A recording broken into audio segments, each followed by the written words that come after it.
नमस्कार, स्वागत है। मैं हूं रजनी चौबे और आप देख रहे हैं न्यूज 18 का डिजिटल प्लेटफॉर्म। जगदीप धनखड़ को इस्तीफा दिए लगभग 4-5 दिन हो गए, मगर हलचल कम नहीं हुई है। जगदीप धनखड़ ने सेहत का हवाला देकर सोमवार यानी 21 जुलाई को इस्तीफा दिया, मगर उनके इस्तीफे की कहानी अब सामने आने लगी है। ऐसा लग रहा है कि सेहत एक बहाना था, उन्हें फ्यूचर की भनक लग गई थी। इसलिए आनन फानन में मानसून सत्र के पहले दिन ही रात को अपना इस्तीफा सौंपा। जी हां, सूत्रों का मानना है कि राज्यसभा में खुद जगदीप धनखड़ को हटाने के लिए अविश्वास प्रस्ताव लाने की तैयारी थी। टीओआई की खबर के मुताबिक जगदीप धनखड़ के पास इस्तीफा देने के अलावा कोई विकल्प नहीं था, क्योंकि भाजपा और उसके सहयोगी उनके खिलाफ अविश्वास प्रस्ताव लाने की तैयारी कर रहे थे। जगदीप धनखड़ के खिलाफ अगले ही दिन अविश्वास प्रस्ताव आना था। यह फैसला तब हुआ जब सरकार को पता चला कि उन्होंने जस्टिस यशवंत वर्मा के खिलाफ 63 विपक्षी सांसदों की ओर से साइन किए गए महाभियोग वाले नोटिस को स्वीकार कर लिया। सूत्रों की माने तो जगदीप धनखड़ का कदम सरकार के लिए चौंकाने वाला था। जगदीप धनखड़ ने जस्टिस यशवंत वर्मा के खिलाफ विपक्ष के नोटिस स्वीकार किया था, जबकि सरकार लोकसभा में प्रस्ताव लाना चाहती थी। उसके पास सभी दलों के सदस्यों के हस्ताक्षर भी थे। सरकार के कई मंत्री इसी बात से परेशान और नाराज थे। जगदीप धनखड़ के इस कदम से एनडीए सांसदों और मंत्रियों को ऐसा आघात लगा कि रक्षा मंत्री राजनाथ सिंह के संसद कार्यालय में सांसदों के हस्ताक्षर एकत्र करने के लिए लोग दौड़ लगाई, ताकि अगले दिन राज्यसभा में जगदीप धनखड़ के खिलाफ अविश्वास प्रस्ताव लाया जा सके। जगदीप धनखड़ को इस बात की भनक लग गई थी कि उपराष्ट्रपति के खिलाफ अविश्वास प्रस्ताव साधारण बहुमत से पारित किया जा सकता है और एनडीए के पास आवश्यक संख्या से अधिक है। सूत्रों ने दावा दिया है कि सोमवार को राज्यसभा सचिवालय के एक अधिकारी ने जगदीप धनखड़ को संदेश दिया कि या तो तुरंत इस्तीफा दे दिए, वरना अगले दिन अविश्वास प्रस्ताव का सामना आपको करना पड़ सकता है। ऐसी स्थिति से बचने के लिए ही उसी रात को आनंद फानन में पूर्व उपराष्ट्रपति जगदीप धनखड़ ने राष्ट्रपति भवन पहुंचते हैं। उन्होंने राष्ट्रपति द्रौपदी मुर्मू को अपना इस्तीफा सौंपा। इसके बाद की तस्वीर पूरी दुनिया को पता है।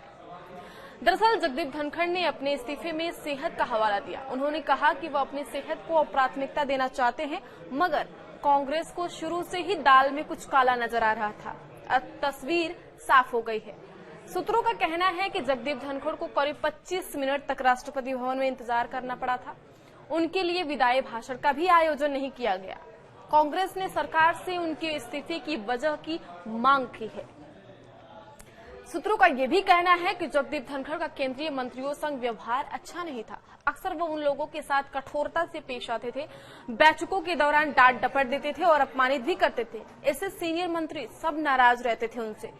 इवन शिवराज सिंह चौहान को तो एक बार उन्होंने सार्वजनिक तौर पर अपमानित किया था। सूत्रों का यह भी कहना है कि जगदीप धनखड़ विपक्ष पर खूब बरसते थे, मगर विपक्ष की ओर से लाए गए महाभियोग वाले प्रस्ताव के बाद उनका विपक्ष के प्रति रवैया थोड़ा बदला हुआ दिख रहा था।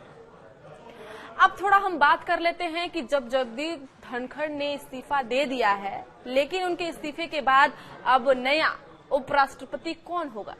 देश को इंतजार है। जगदीप धनखड़ के इस्तीफे के कारण अब भारत के दूसरे सबसे बड़े संवैधानिक पद को भरने की प्रक्रिया शुरू हो गई है।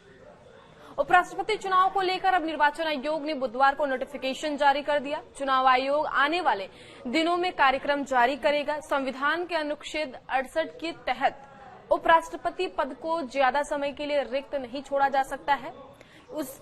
वहां पे जल्द से जल्द चुनाव कराना अनिवार्य माना जाता है। नियम के मुताबिक अगर देखा जाए तो यह प्रक्रिया 19 सितंबर 2025 तक पूरी करनी होगी। किसी को भी भनक भी नहीं लगे कि ऐसा भी कुछ हो सकता है। खुद राष्ट्रपति भवन के स्टाफ भी हैरान थे कि जगदीप धनखड़ अचानक राष्ट्रपति से मिलने आते हैं। क्यों आते हैं? चुनाव आयोग ने उपराष्ट्रपति चुनाव की तैयारियां शुरू कर दी है। बहुत जल्द चुनाव आयोग कार्यक्रम भी जारी करेगा। चुनाव की तारीख क्या होगी, इसके लिए अभी इंतजार करना होगा। यह चुनाव लोकसभा और राज्यसभा के सभी सदस्यों द्वारा गुप्त मतदान के जरिए होगा। इसमें नामित सदस्य भी शामिल है। मतदान आनुपातिक प्रतिनिधित्व प्रणाली और एकल हस्तांतरणीय मत के आधार पर होगा।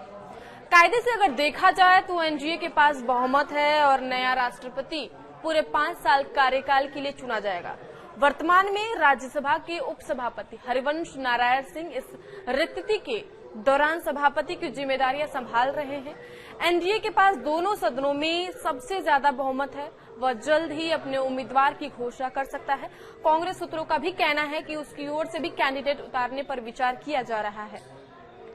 इस खबर में अपडेट के लिए आप देखते रहिए न्यूज़ 18 का डिजिटल प्लेटफॉर्म। धन्यवाद।